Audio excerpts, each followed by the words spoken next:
Yazid ने अब क्या किया, क्योंकि बड़ा चालाक आदमी था, बड़ा शातिर था, बड़ा तेज था, उसने वलीद को खत लिखा। कहने लगा कि फौरी तौर पे अब्दुल्ला इब्ने अब्बास को बुलाओ, उससे कहो मेरी बैत करें। ये जो बैत होती थी ना, ये भी सुन ले क्या होती थी। ये बैत हलफ होता था कि मैं अल्लाह रसूल के नाम पे हलफ देता हूं कि मैं यजीद की इताअत करूंगा, मैं उसके खिलाफ कोई बगावत नहीं करूंगा। कोई ये बैत लोग समझते हैं कि बस हाथ पकड़ने का नाम बैत था।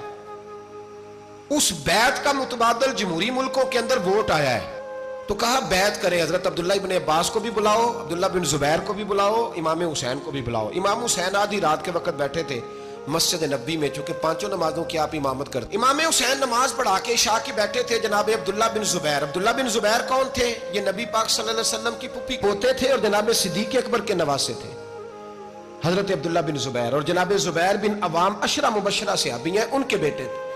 बहुत जीरक आदमी थे, ये भी इमाम हुसैन के पास बैठे थे। अब्दुल्ला इब्ने अब्बास भी थे, जो हुजूर के चचा के बेटे हैं, इस उम्मत के पहले मुफस्सिर हैं कुरान पाक। ये लोग बैठे थे, तो वलीद ने एक बंदा भेजा, उसने आके कहा जनाब आपको गवर्नर साहब ने बुलाया है। तो अब्दुल्ला बिन जुबैर कहने लगे हुसैन इस वक्त बुलाने की बात समझ में नहीं आई। तो इमाम हुसैन बड़े बसीरत वाले थे, अल्लाह ने बसीरत दी थी।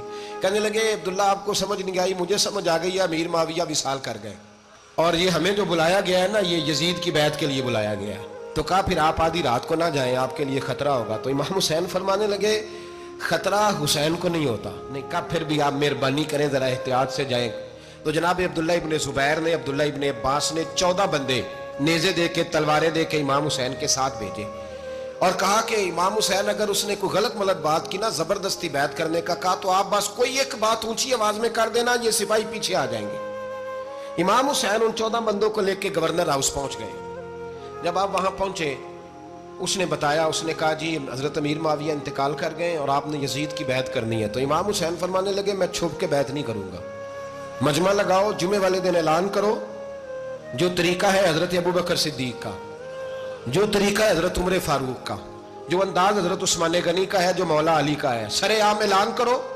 अगर सारी दुनिया यजीद की बैत करेगी तो मैं भी तैयार हूं। तुम मुझसे बैत लेके फिर लोगों को बताना चाहते हो कि हुसैन बैत हो कर रहे हैं, तो तुम क्यों नहीं कर रहे? मैं आम आदमी नहीं हूं, लिहाजा छुप के बैत नहीं करता। जब ये बात की ना, तो वलीद बड़ा नरम दिल था और इमाम हुसैन की शान को जानता था। वो जानता था ये नबी पाक का खानदान है। उसने कहा जी मुझे तो हुक्म था, बाकी आप हुजूर के नवाज हैं, मैं कर कुछ। वहां एक बड़ा बदबख्त शख्स बैठा था, अब्दुल मलिक बिन मरवान।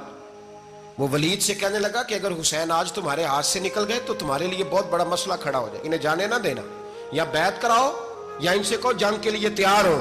तो इमाम हुसैन रदी अल्लाह तआला अन्हु के कानों में आवाज गई तो फरमाने लगे इब्ने मरजाना, अगर तेरे अंदर जुर्रत है तो आ सामने हुसैन के, इसके कानों में बातें ना कर, काना फूसी ना कर, बाहर आ मैदान में, शरारत ना कर, बाहर आ, मैं तुम्हें अभी बताता हूं कि हुसैन से मुकाबला करने का अंजाम क्या है। यह कह के इमाम हुसैन बाहर निकले, अपने भाई मोहम्मद बिन अनफिया को बुलाया, अब्दुल्ला बिन जुबैर, अब्दुल्ला इब्ने अब्बास, ढेर सारे लोग इकट्ठे हो गए। फरमाया ये मामला है, अब क्या करना है?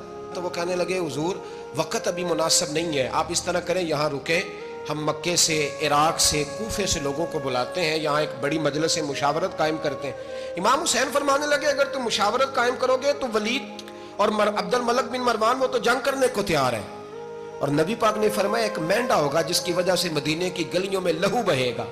फरमाने लगे मैं वो बकरा, वो मेंढा नहीं बनना चाहता। कहा फिर आप क्या करेंगे? तो इमाम हुसैन रो पड़े, फरमाने लगे मैं मदीना छोड़ जाऊंगा, लेकिन मदीने की हुर्मत पामाल नहीं होने दूंगा। इमाम अली मकाम आधी रात के वक्त निकले। सैयदा फातिमा का दरवाजा एक उस दिन जिस दिन हजरत मौला अली कूफे चले गए, और दोबारा आज ताला लगा जब इमाम हुसैन निकले। आप जन्नतुल बकी के पीछे खड़े होके हुजूर का रोजा देखने लगे। उस वक्त गुंबद तो नहीं होता था, रोजा देखने लगे। नाना तेरे करम के खजीने की खैर हो, मैं जा रहा हूं तेरे मदीने की खैर हो। सारा खानदान ले गए, मक्के तशरीफ ले गए। हज के अय्याम करीब आने वाले थे।